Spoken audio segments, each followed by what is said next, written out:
but still stays alive. Now they need to slow this back down. Ooh, good damage to Olaf that time, down to 17. He'll fall back as a result, so they have to change things again. Pulls Flusha a little bit closer, weakens potentially Pronax's position. And there's two players pushing it onto this smoke. JW is going to be extremely careful. He actually wants to get close to it in case they try and flash through as well. But again, that's a bounce flash. That doesn't go that deep, or does it? It goes right past him. So it actually does go deep enough, and he catches both as a result. He just has to spray on the choke point. Pronax now finds Cage and B, and there's no openings right now for TSM. As again, they look for the timing entry, pushing players in through Cat while going in through Long. But as you said, JW able to get in front of that flash. And there's just no extra vision. Device, however, he's the last man standing, bomb in hand, AWP in hand as well. Throws out the flash, looking for the quick plant.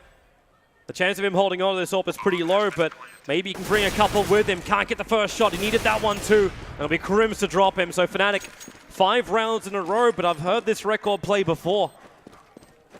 Fnatic do definitely look a lot more on with their shots right now, though. We saw Crims over top of the box. I mean, just a simple shot with the AK. JW, though, just barely in front of that flash. I mean, there's a chance that flash, unlike others, Inferno, let's say, top banana when you flash through, there's a chance that one doesn't go as deep because you've got to get it right through the narrow crack on the double doors. If it even hits one of the doors gently on the way by and deflects a little bit, it's not going to go that deep. Yeah, but in this case, JW was counting on TSM actually being proficient at the throw. Now they actually push. Wow, okay. Again, they were aggressive before and Device waited for it. So JW gets snapped out in the top of mid. Normally, you're only expecting one player to come up there. They had the AWP behind them so they could have a peek into lower dark in case TSM were running what was really more the common play for this tournament for Dust2 T side, to run the 3 or 4 up through dark and then down through lower, control up mid from there and then into CT, in through Cat. Pronax, though. He thought he had that checked. Zipnix came to check it, but Pronax is going to claim both of the top players. This does open up the B side a little bit because Pronax is well and truly out of position, but Crims is still there. They'll smoke him off. Molotov on the window as well. This gets them in position to get the plant down, but watch out because look exactly what Crims is doing. Jumping above, wants to get vision. Already spots up Dupree, but he responds. Perfect headshot. Pronax is too far away. Way too far away, and with 15 HP, they've got lots of money. What does he want to do? Look for exits? Not even. He's going to bow out and head off toward the pit. Potentially you could say, but I'm a little bit more worried about Flush's cash pool, like sitting at 4K. It's going to start to drain him soon. Sure, I mean, and Olaf is there as well, but you've got 2 players in the 5 digits. In fact, he goes for the AWP. He runs over, grabs the AWP, so not only will he save that, he's going to try and use it on the angle for these exits. They're not going to go his way. They're both going to move back out through upper dark. So TSM, first round on the board. It took 6 rounds to make it happen. But Fnatic get 5 before TSM at least can make a dent.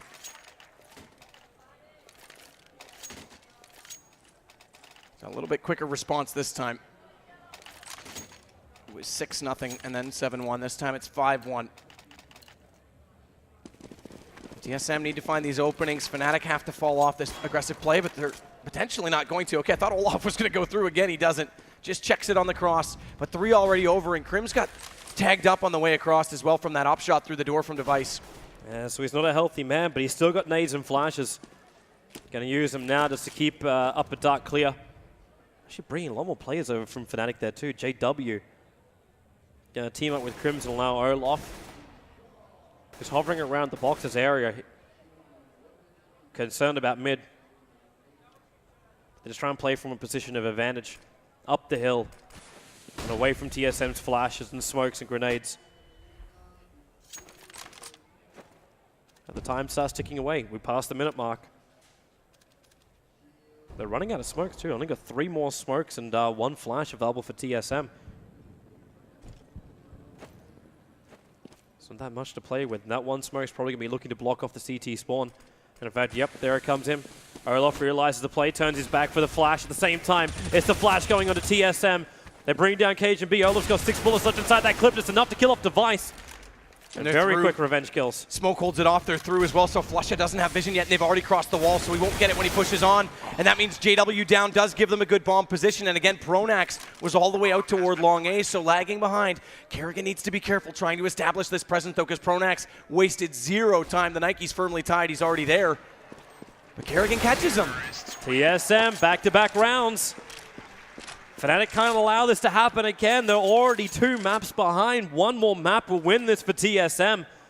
And it looked good with Olaf getting these initial hits and your ability to hold the upper dark as well. The important part is if you're going to push through on something like mid, as a team, you call that you're going through, you go through together. Because if he gets those 2 and they don't trade it out in numbers, they have no chance. Once they open up that mid, they had it smoked off. Even though they're a man down, they've effectively given themselves still a man advantage on the take, which was the B site. JW's hoping to find Device. They've been having this mid battle for a while. Switching out the players of Fnatic, though, who have been battling against Device. JW still wants to make sure these mid doors belong to Fnatic. And there's his first peek. Fires the shot, but no hit. Tried to flash through for Cajun B as well. He just got into CT in time. Gonna throw the molly to stop the mid doors push, but this seems more like distraction than anything else. This is exactly the play we were talking about against Happy when Fnatic played against Envious. Just throwing out that one smoke, even if you don't commit to the B take, does make your player in CT second guess himself. Unfortunately, he's on the backside of it, so he's already rotated back over to the A site. JW is gonna shift back down though. There's still an opening here. If Flusha doesn't hit the shots on the way in, then Pronax has to fall back, and Xyp9x is still lurking on him. This becomes awkward, and JW would be the man that then has to do a whole lot more work than he would want to in that case, and here they come, they're already in. Yeah, Flusha already able to take out one, playing for the boxes, delaying out the plan. The flash will be there, buying him the space to move up again. Finding 2, finding 3, the nade coming in 2 with the help from Pronax. He does the long as well. Perfect. And Fnatic, they stop the TSM momentum, the most critical thing here. Yep, Flusha gets those kills. JW's easy walk up to support. In fact, Xyp9x didn't even lurk out quick enough, so Pronax got to fall and contribute, even though that wasn't his responsibility at that point. It's 6 now for Fnatic, like you say, and back to pistols right now on TSM's side. Yeah, and they need to make sure they can get, I don't know, just a couple, even if they take the rifles away from Fnatic, you've still got, yeah, a decent amount of money there for the next round. JW missing that first shot. A little bit of information, hits it on the second time, so Device will go down. Looks like even a second pick. Cajun B looking through the doors for the third one for JW as the pistol's running at him, so they're going to get the AWP in hand. The Deagle, but Olaf shuts it all down. No more joy to be had. Olaf will pick up that AWP and hold on to it, and Xyp9x down for the count. Effective round for Fnatic and TSM. They at least drop one weapon from JW, but that is all. And keep in mind, over those last 2 rounds, they lost 1 body in all of that. So this is building a buffer back into their wallet. 7,400 for Pronax. Everyone else is post-buy at 35, 53. This is looking very good on their side. And we will see the AWP come back out for Device. Dupree doesn't have a whole lot to work with, though. He's stuck with just the P250. And they're going quickly. They need to watch out, though, because Olaf's got aggressive in behind them, so Dupree has to catch that lurk player. Luckily, Device is still in a position to do it. Here comes the take. Crim's forced out of the site. Now they can try and get a fast plant and get positions, but there's Olaf. He actually caught Device. Yeah, he caught him behind, which means now Fnatic and TSM, they know they're being attacked from multiple angles. Crim's made sure he stayed alive, got out of that side as quickly as he possibly could so they can play for just the retake. Now he's back into the corner, but that's the one position that TSM is not sitting in there. In every other position, Xyp9x waiting for the player to run through the smoke. He knows Olaf's still behind, but Olaf wants the smoke to wait out, so then he can look in with the AWP. Now in they come. Already the trade-offs. It's going the way of TSM for the moment. In fact, they're going to hold it. Olaf, the last man left alive. The bomb is still ticking down. He brings down Kerrigan, but he's out of time. This will be the round for TSM. Both players will end up saving the AWPs, but Fnatic, it's now 7-3 on the board. They do hold the advantage for now. And again, even though they lost that round, keep a man up, keep the AWP, still have the money working for them, and they do massive damage to TSM. So despite winning that round, they're still extremely strapped for cash. They'll get 2 AKs out, and it's Cajun B's turn this time. Okay, so he forces to a Galil, but this time to be the broke man and have to play from behind. And again, look at this aggression. Yeah. Fnatic are being relentless. They're already up. Good news is this time they're not going to get caught, or do they? JW's up. That's the first one down. do respond into Olaf. He's the guy at the top of middle, but that's your bomb as well. So JW, 2 immediate picks on lower. Yeah, and this means that the B side, he saw the bomb. He saw the bomb. So they know where that plan is, or where the plan is meant to be going. But TSM, they're cut in half now. You had Zipnix, yeah, he killed off Olaf up mid, but that revealed out the players' positions. And where does TSM even want to go from here? You're up against AWPs, up against M4s, and you're up against an extra player. And they had an op to start that round. If they know Fnatic's going to continue to be aggressive and that trend continues, just sit in T-spawn. Make sure he doesn't push through. Yeah, they're going to potentially smoke it to lower, but they won't get all the way up as a result like Olaf did. Karrigan got that all back into their hands. Zipnix has to pull everyone off here, control the rotators, and let Dupree and Karrigan go to work. He's already doing the job. That's Flusha caught, but the entry's slowed down. Crims has one, and they can't find him yet. He's playing in behind the boxes. Finally, Dupree does. But the damage is really done to Dupree. He'll go down. JW with a quick reload. Zipnix trying to take advantage of it. He is on the site with a bomb. 2-on-1. Can he level the odds? He's got flashes, smokes, and already taken out 2 kills for this round. Feeling pressured on both sides, and he's walking. He's right next to him. They actually walk past each other. The ship's in the night. The flash up, and then they walk back out the window, and JW, the captain of Fnatic, will ensure the next round here for them as they go 8 rounds to 3. It's almost too bad he didn't have more time there, because when he walked past him, I'd just run to A, but he only had 12 seconds, so then it became actually a disadvantage because he gave the site back up, and it's extremely hard to come into a site without support of a teammate already either distracting one at an off angle or getting a flashbang in. And yeah, you just pointed out Cajun B yet to contribute to this game, still on 0 kills. Just no joy for him. It's worse than JW. He needs to get rolling too, because it's him with the op on the CT side that's been the man to watch. Well, then again, that bang through the wall. The Molotov's down as well. JW knows there's a couple of players there. And the support up from Cat. Well, actually, no, sorry, from the side of him. That was Olaf. Switching back over towards the pistol. He actually just grabs the weapon, pistol through the doors. But this is still an okay round for TSM. You brought down 1. You're keeping him distracted. JW for more spam. He's down to 38 HP now. And all he wants is the M4s, realizing TSM are on eco. So Pronax out at long, default spot for him. That's an easy pickup. Catches Device, the low HP player, directly in the crack. He'll fall back and actually gets caught by Zipnix, so chance to grab a gun, but Flusha's already in position, goes for the peek and easily catches him off with the AK. Just has to worry about this plant going down. Flash does go over, but Karrigan's going to put the bomb in. Flusha found one of the heads of Cajun B. Needs the last one, which is Karrigan. No rifles for Karrigan, so he's only got this pistol to play the battle, and it's not going to happen. Flusha with a fire superiority. And they go 9 rounds to 3. They're waiting up a little bit of time. Okay, JW did find the AWP, so Fnatic are still very happy with the situation here on the CT side. 9 rounds to 3, getting more than they did on Mirage. And on a map which I know we're favoring TSM. This is, of course, just the start of it. Well, they've already got more rounds this half than they did on the first half of Mirage. And it's the CT side. Again, TSM, they're the ones that have been getting decent rounds on T-side. Remind you, it was 11-4 at halftime against NIP yesterday, so it's not out of the realm of possibility, but that was on some huge individual performances from, again, Cajun B, we made mention, who hasn't really contributed yet in this game. This time they try and push past those smokes that are on the corner. Counter flash comes out, so Dupree just spams away and has to fall. And Olaf, look at the damage already dealt on a Cajun B. 2 for him. That's all he's got left in the nade. That nade was almost max range and still kills him. I don't know if he's a fan of Andre Agassi, but that was just a nice little lob over the mid. JW already able to find Karrigan. Pronax has a small hole inside the smoke. He finds Zipnix. Gun pulling bullets to the right. And now it's all up. Device can't get the kill. He tags Flusha down to 12, but no joy. They know he's the last man left alive. He's at least able to jump down and kill off Olaf. But the tags through the mid doors again, looking for more and can't find it. JW finishes him with a pistol. 10 rounds to 3 as we go into our second last round of the first half. And now they need to settle because, again, the money isn't going their way. They've broken up the money bonuses. Aside from the very start when they had the 5 rounds against them, they've broken up the money bonus at exactly the worst possible time because it's never really played an impact. They'll go for these Tech 9s, though, so we'll see if they can get some aggression working in their favor. Because right now it's been all Fnatic, who seem almost angry in the way they're playing for giving up map 1. TSM, it's YOLO long time. They saw it coming, and look at the nades, the flashes. The fire was already down there from JW. Olaf will kill off Carrigan, so there's no flanker anymore in Flusher. Oh, wow. Okay. Talk about spray control.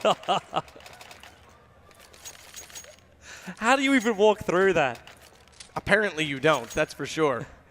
Apparently if Flusha's holding mouse 1 so far in this game as he did with the P90 at the start, you just don't go anywhere near him. Look at that. And the unfortunate part was they were lined up when they first came around the corner. Even though they're quite staggered in distance, because of the angle, they're quite lined up, and there was damage dealt early to both of them, so it took a couple stray bullets to close them off. I call them stray. They were obviously quite controlled, but yeah, through the smoke no less. Nades and smokes, keeping Dupree out from upper dark. JW getting a glimpse of Zipnix, who's just trying to get his hit off with the scout. JW going to be overrun shortly if he's not too careful. That's why he throws down the Molotov and bangs through the wall, trying to catch Carrigan as he was jumping back into lower dark. Dupree at the same time tried to actually exit through upper dark and got killed off by Olaf.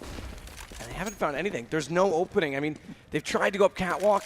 Every time they do, Flush has taken them down. It's actually been a reasonable chance to get in there, and a lot of the positioning from Fnatic, but Flush's individual play slows them down. Now they're discouraged to go there. It's JW. He's already on the doorstep, so they're going to try it, but they've got a double man setup. Oh, JW just falls off, and again, there's Flusha. There's your 2. Yep. It's a perfect crossfire.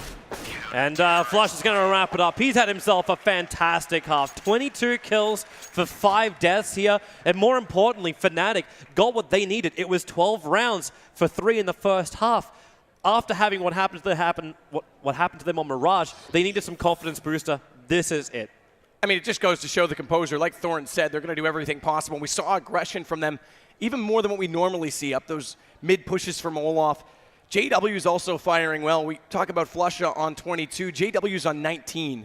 So those 2 players were massive. And like I said, there was no openings for TSM. Positionally, it looked like Cat was their best chance, but it was just individual skill that annihilated them every time they tried. It was 11-4 yesterday between NiP and TSM, Dust2, same sides we just saw. TSM pulled that back, but it was close rounds that relied on Zipnix and KGB to basically use each other to perfection on the catwalk holds. First things first, Fnatic, not necessarily a team that goes catwalk quite as much. They play the early pick game a lot more. And second things, they're 1 more round behind, so if they lose this pistol, it's already going to be that much further and too far out of reach. Well, it's time to get started again. The countdown's already begun, so the round switch time is here. And Fnatic, we'll see if they're capable of getting this early pistol round, get the momentum up against TSM, and more importantly for them, bring it to 2 maps to 1. That's what Fnatic is searching for. But we're live, and let's get it underway. And we are going to see a bit of an investment from Fnatic. No surprise, Olaf's going to go for a Tech 9. With the armor as well. Let Pronax be the man running in. He's only got 1 smoke for him. Being tagged up quite heavily, trying to bang through the mid doors. Small making space for Olaf to walk around. He's the flanker. In fact, TSM quite heavily committed to the mid and the B side. While they watch long A. So they give up control over on catwalk, but that just allows him with Zipnix and Carrigan to try and do a retake. Carrigan, he wants information more than anything else with this push out. Yeah, but this is not the place to get it right now. That's the problem. Well, maybe it is. Fnatic, depending on their timing, he's aiming high and gets the perfect hit onto JW. Okay, so the important part is if you can get a kill like that and fall off, then it's worth it. But he overstays his welcome, or if Fnatic re-peaks that, because there was 2 players there, then it's a problem. But still need to be careful here. KGB is the one down below this time. It's Zipnix on the A site because, of course, rifles aren't out. They don't play the defaults. They switch it up slightly. Olaf got a really big advantage then. He forced Device to move back up to the B, which means if they want to, there's going to be less numbers over on A. But unfortunately, that's not where the bomb's heading. It's Pronax who's your low HP player with it. They have got through mid, so they have split. This will be a 3-2 take. Flush is also behind it to catch KGB, but he gets one before Crims gets there, so that actually helps out on the rotate. It's all left to Dupree inside the site. Zipnix Carrigan coming from the backside. And does he get more? No. Flusha, how many bullets does he need to fire? But he still gets it. Compensates for the number of shots on the first guy with a 1-tap on the second. And Flusha's not letting off the gas pedal anytime soon. Zipnix walked around the corner and tried to check every single corner, but he didn't see the CT player, the T player just standing on the high ground. And that's going to be 13 rounds to 3. That's what Fnatic needed. It's the buy-up, and we get... this is even the first time we see the Bison being picked up in this entire tournament. Pronax is going to grab it. Cajun B, though, there's your jump scout. They picked up 2 to work with on the CT side. He's already found Olaf. Let's go back live. They're coming in onto the B site. Flusher watching the doors into the corner. It's going to be Dupree, now brought down by Pronax. They smoke up the window. It's a quick plant to come in. It is, however, 3-on-3 situation, and the 2 scouts there. The question is, did they bother going for this or not? They've got 2 scouts, and they've already recovered an AK. This is a situation where a save's completely possible. Zipnix, however, has found a way all the way behind JW. Now you want to go for it. They actually lost 1 player as well as leaving the game. It's up to Flusher, the last man left alive with the AK. Brings down Cajun B, but he can't stop Carrigan. So it's going to be the 4th round for TSM as we have some problems. That's big. A nice eco to come back. Did he die before he left? Well, I didn't catch it. Just barely got that defused, but I didn't catch that. Because that would have been big. What do we got in the history? So it's Pronax that drops out of the server. The main question was, did he die beforehand? Because if he didn't, then you basically turned 3 into 2, which made that a lot easier to do. Well, actually, technically, you turned 3 into 1 after that initial pick. Yeah, and I don't have any indication inside console of when the pause was called out. So this may potentially cause drama because I actually didn't catch whether or not he had dropped in the round, and obviously it came down to a tight and narrow defuse. That potentially makes a big difference. To our wonderful production guys who are out the back, please let us know inside our ears because it passed our eyes. And keep in mind, I said if they lost the pistol, they would be hurting. Eco cancels that, so this does bring them back in, but again, this is up for debate. Still a long run, even for TSM now. Okay, you got 4 rounds to 13. Yeah, you're playing on the CT side, but we've seen time and time again with the CTs, you lose 1, you lose 2 rounds, and all of a sudden you don't have the money. CTs are a lot more expensive. Protecting the world just seems to be a very costly affair. Definitely. Absolutely. And again, it was important that Fnatic got the momentum on the CT side. A lot of people think it's the easier side. Sure, it is. Not so much on Dust2, but traditionally in CS it is. The problem is it's also extremely hard to play from behind on it because if you don't get money rolling, it's a lot more expensive, like you say. Yeah. And the roll really hasn't begun for TSM. Like this was one round. It looks like we're actually having ourselves a reload. Okay, so we just heard in our ears that eBot's the thing that's giving us the issues. So we're going to have a reload. I don't know if this means we do the entire round again. Well, technically it would have been finished before it was done recording, so they could go to the next round, but the debate again is over. Over that drop. Exactly. And actually, I'm going to Twitch chat this time, of all places. They're never wrong, but I don't see any indication there either. A lot of people saying both sides is true. I thought Twitch chat is meant to give us our perfect, like, our go-to, even with the predictions. Yeah, the predictions all throughout the season. Flip sides run. Like we had our CSGO bets, we had our other bets. It's like, well, okay, so who's going to really be coming out on top? And then Twitch chat was right more than the bets were. When all else fails, believe in the chat. Disconnect before died, someone says, but again. If he really did, then the players would probably be debating it a hell of a lot more. His position, though, wasn't over on B, so he still would have been playing from the backside on that retake. Yeah. Oh, we're going to come in around. He was the late in, if I remember correctly, so the bomb was already in place. Second man came from tunnels. I mean, it still makes a difference. I mean, we're speaking theory at this point. Whether or not he would have gotten taken down on position. We can see what round we're coming in from. We're coming in from the 18th round anyway. So it will be the third round of the second half. Well, that's because, of course, you're loading into the previous eBot file. Yep. And that's where it stopped recording. So when you restart the server, you can still recover the data log and put it directly in. That doesn't necessarily it doesn't mean that it cannot be medic. They can actually still retract that if they wanted to with the admin's control of eBot. But, again, that's where the recording would have stopped. Yeah. So until we get an indication from the admins. Yeah. Well, we're still missing one of the players. So Fnatic is still missing. Yeah, okay. no one's out of their chairs yet either, so I imagine that it's been agreed upon. It's just a matter of, again, getting Pronax back in and eBot to stop being so temperamental. Looks like we're going to restart the server again. I don't know if the guys want to go to a break or not, but I know the players, it's just even the momentum break you want to be seeing. Fnatic, they're going to be feeling good at the moment. Do you want to give TSM this time to, I don't know if you're really going to recoup yourself here in this map? I mean, again, yesterday they did have a lot of momentum going, and they actually took a timeout, if I remember correctly, against NIP to talk about the composure and talk about the setups, and they knew that they had to basically be inch perfect. There was a chance, but this is, I mean, Fnatic's looking, first off, I said it, they're playing with aggression. They're playing with almost anger and disappointment and revenge from losing that first map. The aggression in middle, Flusha's not being even forgiving in the least. It's not as likely you're going to start to surmount that many rounds against a team like Fnatic. I mean, I said before the break, if TSM, and the key part of it was if TSM can play like they are, they have a chance to be world #1. But there's a reason why Fnatic already is. And it's because in these situations, they're proven time and time again to not only play from behind in series, but control leads like this quite efficiently. Yeah, it was a question Rachel actually asked when she came in. Like, you've been on this stage so many times. Like, what advice did you want to give to TSM? Which was meant to be a troll question, I think. But either way, they I know, I was totally hoping Devilwalk was just going to look at it and go, lose. Lose, yeah. Just That's the only advice I have. Let the crowd affect you as they just cheer for us and not for you, kind of thing. But wasn't the case. But yeah, Fnatic, you're right. They're tried and tested under these conditions. And TSM, like, that's what everyone was wondering. Like, was it going to be the dream come true for them just to move through the entire upper bracket, not a single map lost, and just take the entire LAN final and claim that #1 position, finally? Well, I mean, yesterday we saw, there was the interview on HLTV with the Vice who said, we broke two curses today. One is they finally made it to a final, and two is they didn't choke. But keep in mind, I mean, they still haven't won a tournament. That's still the ultimate that you want to, the curse you want to break. Forget how you do it. But we will take a short break. Admins are in the process of trying to get the server back under control and making the final decision, and we'll be back as soon as that's been made.